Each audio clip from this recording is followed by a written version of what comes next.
That relationship isn't random, it's God's divine plan. Listen carefully, my friend. You didn't stumble on this video by accident.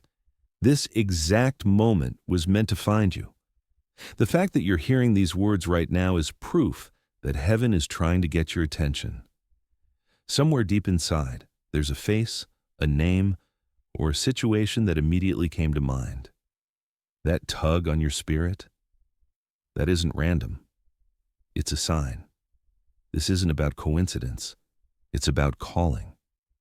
God has a way of arranging moments that look ordinary but carry eternal weight. The person or the connection you're thinking of right now is not just another chapter in your story.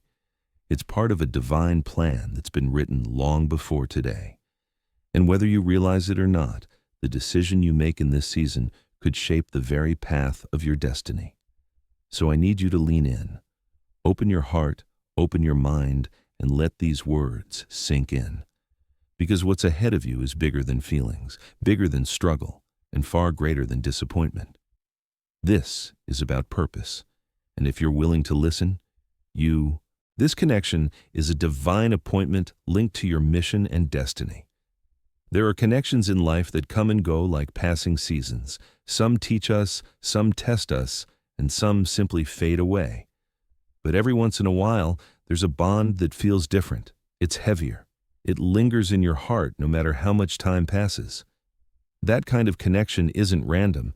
It's the relationship you're thinking about right now isn't just another friendship or romance. It's a divine appointment, a moment carefully woven into your story by God Himself. Before you even realized it, heaven marked that meeting as part of your purpose. That person isn't in your life by chance. They are tied to your growth, your mission, and that's why it feels so weighty. Because it matters. When God links two lives together, it's never meaningless. Sometimes that person sharpens you. Sometimes they walk with you through storms, and sometimes they carry keys to doors you. So don't die. The enemy attacks with doubt, pain, and conflict because he fears its power. Have you ever noticed how the closer you get to something meaningful, the harder the battles seem to hit? That's not coincidence.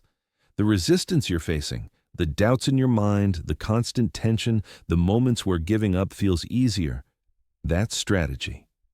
Darkness always fights what carries light. The enemy knows the weight of this connection in your life.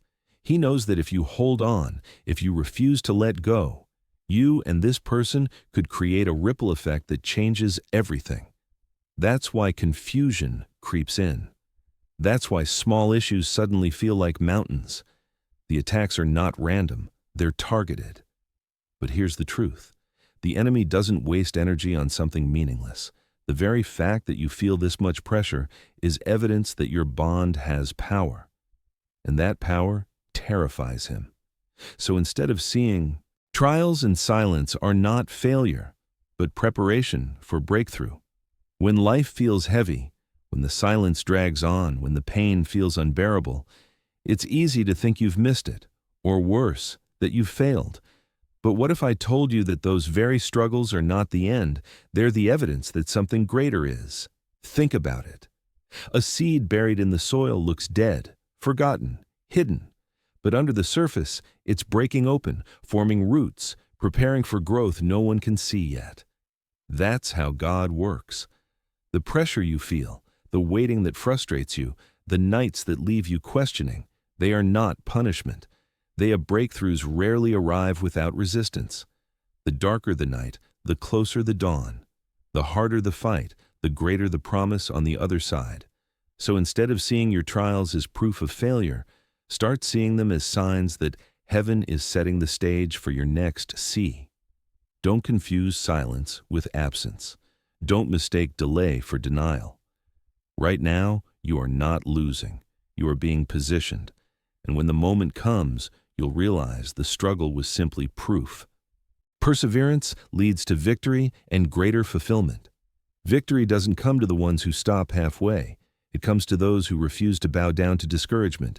Every step you take in faith, every tear you've cried, every moment you've held on when everything in you wanted to let go, it's all building toward something bigger than endurance is not weakness.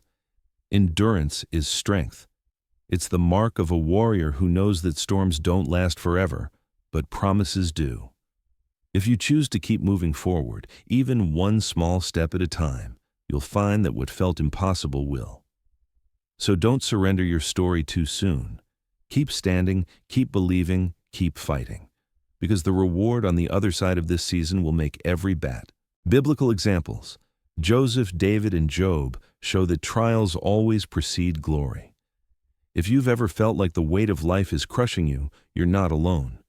Every great story in Scripture reminds us that trials always show up before triumph.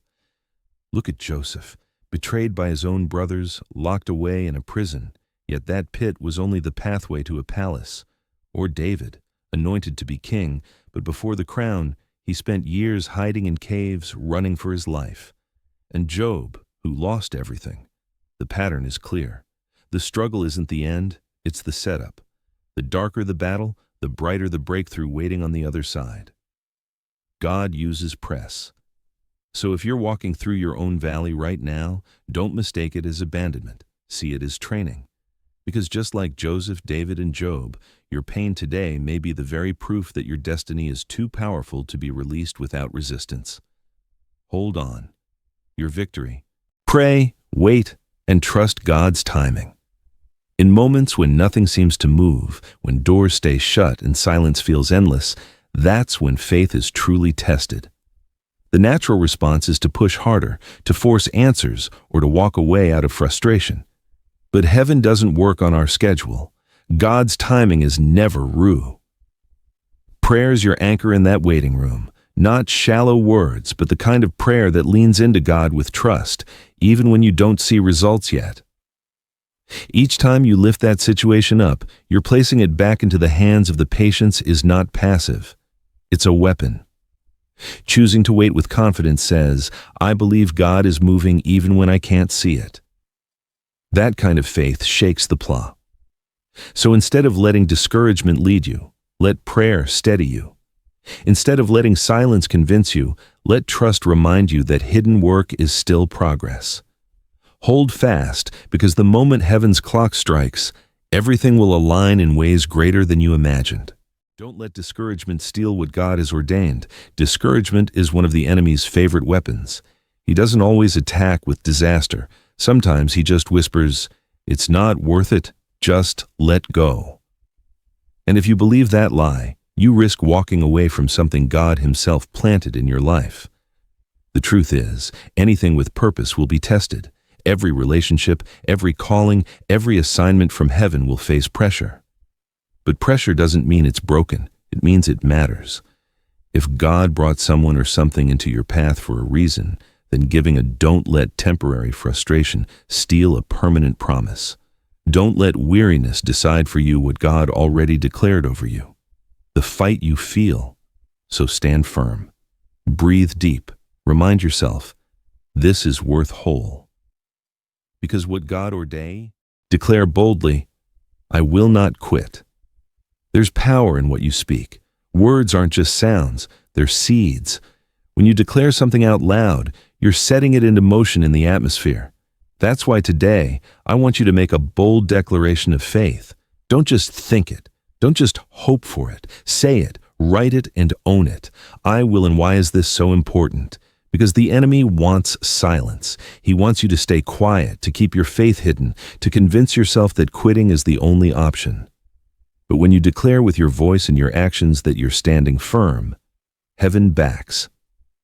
So type it in the comments, write it in your journal, speak it over your life.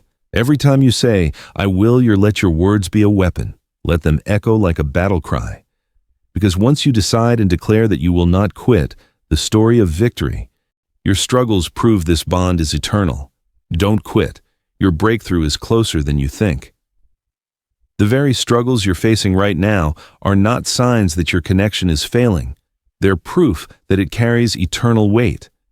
If it didn't matter, the battle wouldn't be this intense. Pain, conflict, even seasons of silence are often the fingerprints of heaven at work, shaping so the enemy attacks what he fears. And the reason the fight has been so relentless is because this bond is marked with destiny. That's why surrender feels tempting. It would be the easy way out. But if you let go too soon, you'll never see the B victory is closer than it feels. What looks like breaking is actually birthing. What feels like the end is often the turning point.